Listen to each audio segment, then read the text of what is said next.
Terima kasih Datuk Timbalan Yang Ditua. Batuahan minta Perdana Menteri menyatakan tahap kesediaan Kuala Lumpur yang merupakan pintu masuk utama negara bagi kepengurusian ASEAN 2025 dan Tahun Melawat Malaysia 2026 memandangkan isu banjir kilat masih belum diselesaikan dan boleh menjejaskan imej serta persiapan negara untuk acara-acara tersebut. Saya mempersilakan Menteri di Jabatan Perdana Menteri. Terima kasih Yang Berhormat, terima kasih Yang Dipertua.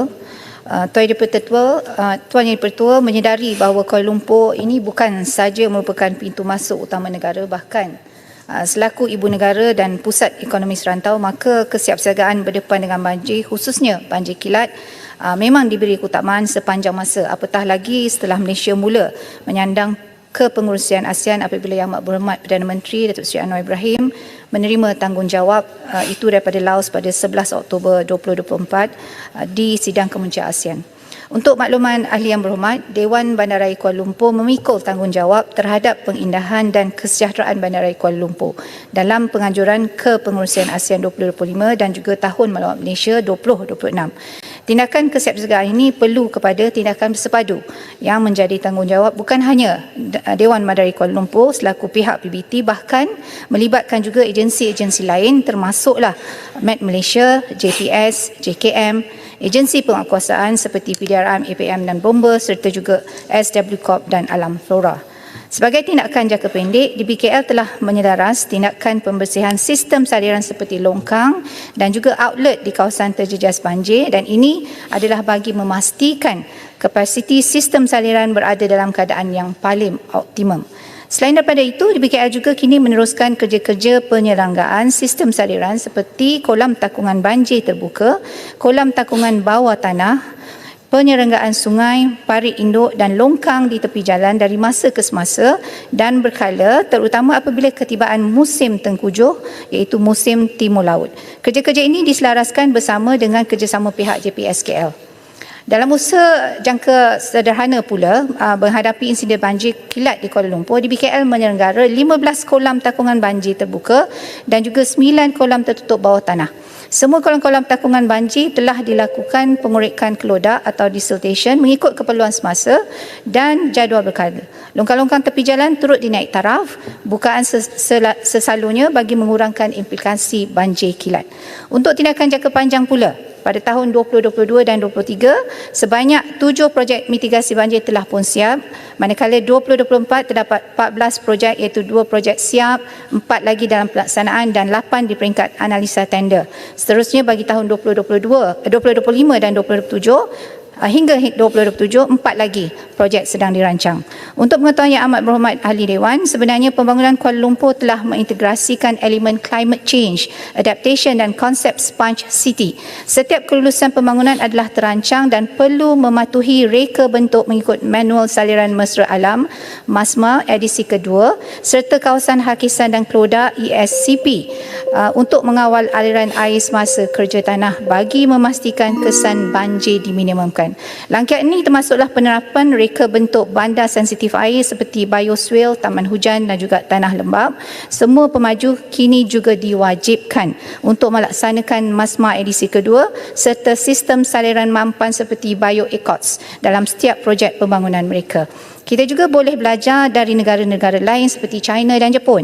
Di Jepun, sebagai contoh, telah diperkenalkan Kandagawa Stormwater Reservoir di Tokyo.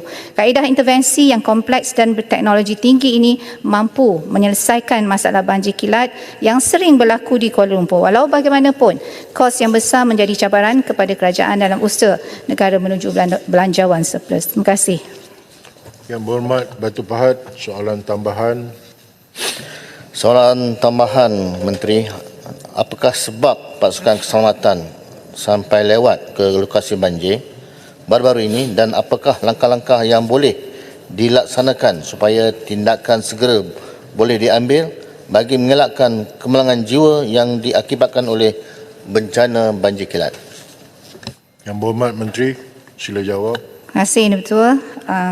Yang Berhormat, sebenarnya langkah segera yang dipertimbangkan untuk penambahbaikan oleh DBKL adalah mewajibkan pembinaan OSD serantau berbanding dengan OSD individu yang terhad kapasitinya bagi semua pembangunan baharu selepas ini.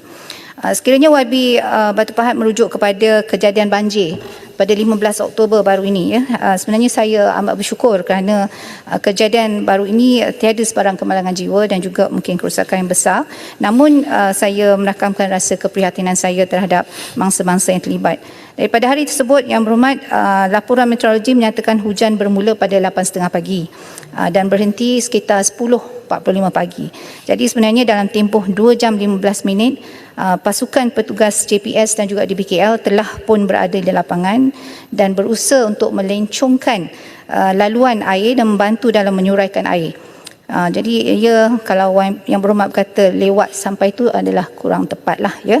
Jadi sehubungan dengan itu, emergency response time adalah berdasarkan SOP yang ditetapkan dan saya juga berterima kasih kepada semua anggota yang telah pun bertungkus lumus dalam memastikan kawalan banjir pada ketika itu, iaitu lebih kurang 2 jam keadaan telah pun pulih seperti sedia kala.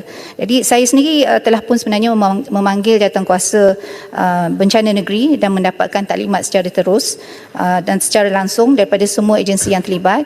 Walau bagaimanapun situasi yang berlaku pada hari itu tidak dikirakan sebagai bencana lagi, masih dalam kategori insiden ya. Jadi namun apa pun yang berlaku adalah sebenarnya saya mohon juga supaya orang awam juga memainkan peranan dalam memberikan maklumat kepada agensi-agensi jawatankuasa banjir khususnya, sebab kita juga lihat baru-baru ini ada media yang dalam social media yang tular berkenaan anak kecil yang seperti meminta pertolongan tetapi hanya diambil gambar ataupun diambil video tetapi tidak dikemukakan perkara itu kepada agensi yang terlibat untuk menyelamat contohnya. Jadi saya mohon juga supaya orang ramai memainkan peranan dalam kita memastikan untuk mengurangkan sebarang risiko terhadap banjir yang berlaku di sekitar Kuala Lumpur dan di mana-mana jaga. Terima kasih. Silakan Yang Berhormat Tumpat. Assalamualaikum warahmatullahi wabarakatuh. Terima kasih Ketua. Soalan tambahan saya, apakah persediaan negara bagi memastikan negara mempunyai persediaan ke arah ASEAN Smart Cities yang kita akan menjadi pengurusi ASEAN pada tahun depan. Jadi sejauh manakah Kuala Lumpur akan menjadi tuan rumah bagi memastikan kita mampu untuk menangani perubahan iklim dan membentuk Kuala Lumpur sebagai Smart Cities. Dan yang kedua, apakah perkembangan kepada Kuala Lumpur sebagai SDG Center yang pertama di ASEAN? Terima kasih. Yang Berhormat Menteri. Terima kasih yang Berhormat Tumpat, terima kasih Yang Dipertua. InsyaAllah dalam kesediaan kita untuk berhadapan dengan ASEAN, kepengurusian ASEAN ini memang sebenarnya kita telah pun ada program Smart City ya, khususnya di Kuala Lumpur, dan kita akan menambah baik segala modul-modul yang ada dalam program Smart City ini untuk memastikan contohnya perkara-perkara yang berkaitan dengan keselamatan, contoh perkara yang berkaitan dengan kesesakan jalan raya contohnya diambil kira dan ditingkatkan dalam kita berhadapan insya-Allah nanti dengan program-program ataupun mungkin juga perkara-perkara yang terlibat dalam ASEAN, kepengurusian ASEAN nanti. Kemudian tentang SDG Center juga sebenarnya kita telah berusaha untuk menjadikan Kuala Lumpur sebagai contohnya, dan kita sebenarnya telah dalam pelaksanaan insya-Allah akan repurpose ataupun akan menjadikan salah satu bangunan heritage di Kuala Lumpur, iaitu galeri Kuala Lumpur itu sebagai SDG Center. Dan buat masa sekarang kita ada satu yang agak dalam skala kecil yang kita ada di bangunan perpustakaan Kuala Lumpur. Terima kasih.